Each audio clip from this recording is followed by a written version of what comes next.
कर रहे हैं। जिस रोज वो आ जाएगा तो कोई शख्स अल्लाह के हुक्म के बगैर बोल भी नहीं सकेगा। फिर उनमें से कुछ बदबख्त होंगे और कुछ नेक बख्त। तो जो बदबख्त होंगे वो दोज़ख में डाल दिए जाएंगे, उसमें उनको चिल्लाना और धाड़ना होगा। जब तक आसमान और जमीन है वो उसी में रहेंगे मगर जितना तुम्हारा परवरदिगार चाहे।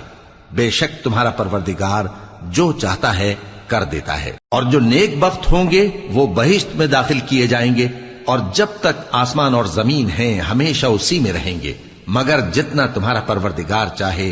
ये अल्लाह की बख्शिश है जो कभी मुनक़ते नहीं होगी। तो ये लोग जो गैरुल्लाह की परस्तिश करते हैं उससे तुम शक में न पड़ना। ये उसी तरह परस्तिश करते हैं जिस तरह पहले से इनके बाप दादा परस्तिश करते आए हैं और हम इनको इनका हिस्सा पूरा पूरा बगैर कुछ कम किए देने वाले हैं।